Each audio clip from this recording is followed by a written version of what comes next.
Hello everyone, welcome back to my YouTube channel. हम लोग इस टाइम पर पूर्व मध्यकाल में आर्क और आर्किटेक्चर के बारे में बात कर रहे थे, जिसमें हम लोगों ने देखा था कि इस टाइम की जो आर्ट है उसे हम लोग 3 तरीके से पढ़ते हैं।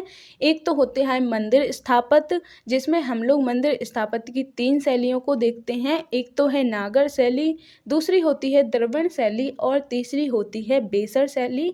इसके बाद फिर हम लोग इसमें चित्रकला को देखते हैं, जिसमें हम लोग 2 तरीके की चित्रकला के बारे में बात करते हैं।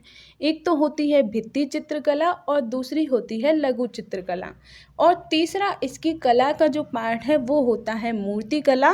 तो अभी तक मैंने आप लोगों को मंदिर स्थापत्य और चित्रकला के बारे में करवा दिया था।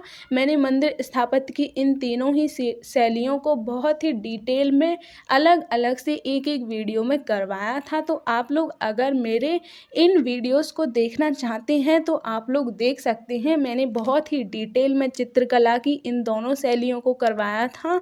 तो आप लोग अगर देखना चाहते हैं तो मेरे इसके पहले वाले वीडियो आप लोग देख सकते हैं। आज के वीडियो में हम लोग मूर्ति कला के बारे में बात करने वाले हैं, और ये मूर्ति कला के साथ ही पूर्व मध्यकाल की जो कला है उसका भी ये आखिरी पोर्शन हमें देखने को मिलता है। और इसी के साथ हम एंशिएंट हिस्ट्री के बारे में बात करें तो एंशिएंट हिस्ट्री का भी हमारा ये लास्ट टॉपिक देखने को मिलता है।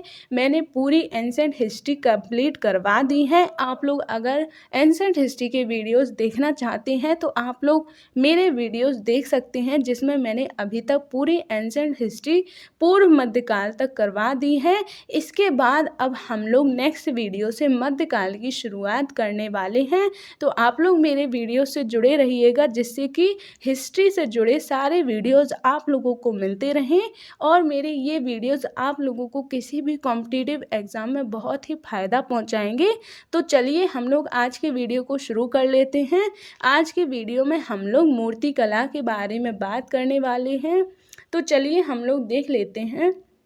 अगर हम लोग पूर्व मध्यकाल में मूर्ति कला के बारे में बात करें तो इस टाइम पर हमें ब्राह्मण धर्म की बहुत सारी मूर्तियां देखने को मिलती हैं। इसके अलावा बौद्ध और जैन धर्म से संबंधित भी बहुत सारी मूर्तियां देखने को मिल जाती हैं। अगर हम बात करें, ये जो मूर्तियां बनाई जाती थी वो पत्थरों से बनाई जाती थी, और इसके अलावा धातुओं से भी बहुत सारी मूर्तियां बनाई जाती थी। जबकि अगर हम लोग प्रेजेंट टाइम में बात करें तो प्रेजेंट टाइम में ज़्यादातर जो मूर्तियां होती हैं वो पीओपी यानी कि जिसे हम लोग प्लास्टर ऑफ पेरिस भी कहते हैं, उससे बनाई जाती हैं। लेकिन इस टाइम में यानी कि पूर्व मध्यकाल में जो मूर्तियां बनाई जाती थी वो पत्थरों से बनाई जाती थी, और इसके अलावा अष्ट धातु नाम की एक धातु होती थी, उससे भी बहुत सारी मूर्तियां बनाई जाती थीं। इसके अलावा अगर हम इन मूर्तियों की विशेषताओं के बारे में बात करें तो ये जो मूर्तियां होती थी वो बहुत ही बड़ी बड़ी बनाई जाती थी। इसके अलावा उनमें अलंकरण यानी कि उनकी सुंदरता को बहुत ही ज़्यादा फोकस किया जाता था। तो ये आप लोग देख सकते हैं कि इस तरीके की मूर्तियां बनाई जाती थी। इसके अलावा अगर हम लोग बौद्ध और जैन धर्म से संबंधित मूर्तियों के बारे में बात करें तो ज़्यादातर जो मूर्तियां होती थी वो हमें मौर्योत्तर काल की मूर्तियों की तरह ही देखने को मिलती हैं। मौर्योत्तर काल में जैसा कि मैंने आप लोगों को मूर्ति कला के बारे में करवाया था, उसमें मैंने आप लोगों को बताया था कि मूर्ति कला जो होती है वो 3 तरीके की देखने को मिलती थी। एक तो होती थी गांधार कला, दूसरी होती थी मथुरा कला, और तीसरी होती थी अमरावती कला। ये तीनों ही कलाएं जो हैं उनमें हमें बौद्ध और जैन धर्म से संबंधित बहुत सारी मूर्तियां देखने को मिलती थी। तो आप लोग अगर देखना चाहते हैं तो मैंने इनके बारे में बहुत ही डिटेल में करवाया था, तो आप लोग मेरे वो वाले वीडियोज़ भी देख सकते हैं। मैं उनका लिंक जो है वो डिस्क्रिप्शन बॉक्स में प्रोवाइड करवा दूंगी, तो वहाँ से आप लोगों को आइडिया हो जाएगा कि मथुरा कला या फिर जो हम कह सकते हैं मौर्योत्तर काल में किस तरीके की बौद्ध और जैन धर्म से संबंधित मूर्तियां बनाई जाती थी। तो अब हम लोग आगे देख लेते हैं। ये तो मैंने आप लोगों को बताया कि ज़्यादातर जो मूर्तियाँ होती थीं वो हमें मौर्योत्तर काल की तरह देखने को मिलती थीं, लेकिन फिर भी कुछ थोड़े बहुत उनमें चेंजेस भी देखने को मिलते थे। तो अब हम लोग उनके बारे में बात कर लेते हैं। जैसे कि इस टाइम अगर हम बात करें पूर्व मध्यकाल में, जैन धर्म की एक बहुत ही फेमस मूर्ति हमें देखने को मिली है, जो कि हमें श्रावण बेलगोला नामक जगह से देखने को मिली है। वहाँ पर ये जो मूर्ति है वो गोमतेश्वर या फिर बाहुबली की मूर्ति के नाम से प्रसिद्ध है, जो कि गंग राजवंश के शासक चामुंड राय के टाइम पर बनवाई गई थी। और ये जो मूर्ति है वो मैंने अभी बताया कि जैन धर्म की बहुत ही प्रसिद्ध मूर्ति देखने को मिलती है। ये आप लोग देख सकते हैं कुछ इस तरीके की, ये इतनी विशाल मूर्ति जो है वो जैन धर्म की, या फिर हम इसे गोमतेश्वर या बाहुबली की मूर्ति भी कहते हैं, वो बनाई गई थी। ये आप देख सकते हैं ये कितनी बड़ी मूर्ति है, जो यहाँ पर आप देख सकते हैं इस मंदिर के इतना ऊपर तक दिखाई दे रही है।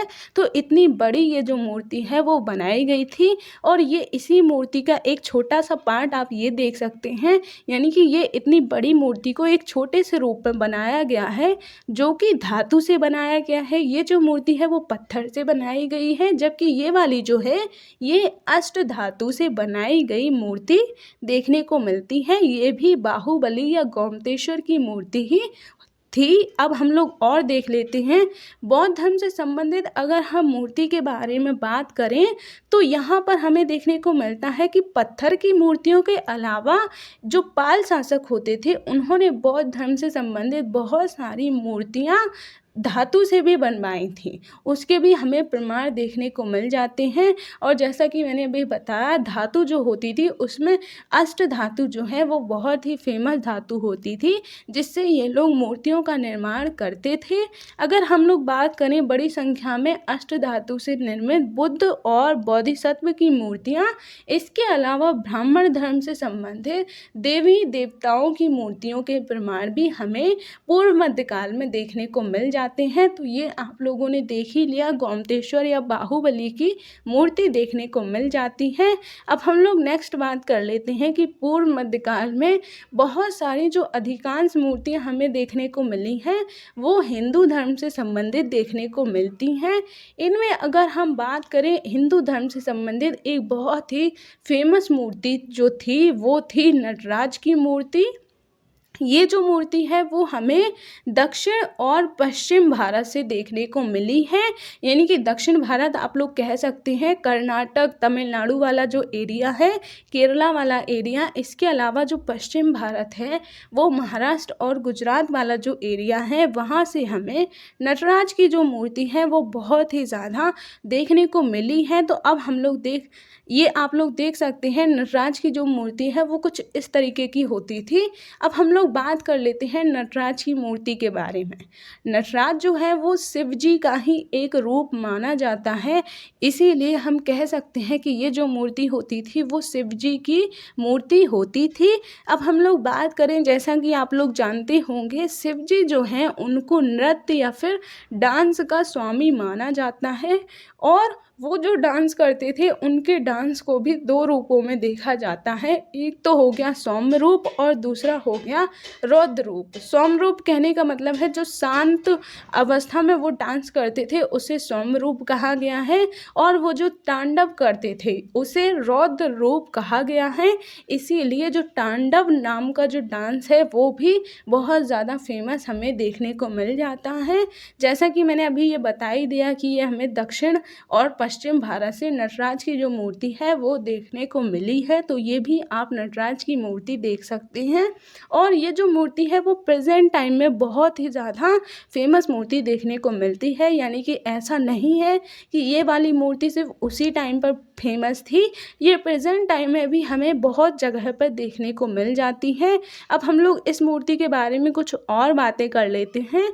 जैसे कि आप लोग देख सकते हैं इस मूर्ति में शिव को 4 हाथों में दिखाया गया है। तो वही यहाँ पे बताया गया है कि ज़्यादातर जो मूर्तियाँ होती थी उनमें शिव जी को 4 हाथों में दिखाया जाता था और इन चारों हाथों के कुछ अलग अलग मतलब बताए गए हैं। जैसे कि दाहिनी तरफ का उनका जो हाथ है वो सृष्टि के सृजन का प्रतीक है, इसके अलावा समय का भी प्रतीक होता था। इसके अलावा दाहिनी तरफ का जो दूसरा हाथ होता था वो अभय मुद्रा में होता था, जिसका मतलब होता था कि जगत जो है यानी कि संसार जो है वो भय मुक्त है, तो इसका प्रतीक बताया गया है। इसके अलावा बाईं तरफ का जो हाथ होता था उसमें वो ज्वाला लिए हुए दिखाई गए हैं। जैसा कि आप लोग देख सकते हैं ये बाईं तरफ का हाथ जो है इसमें वो लोग ज्वाला यानी कि आग या फिर अग्नि लिए हुए हैं, तो ये विनाश का प्रतीक होता था।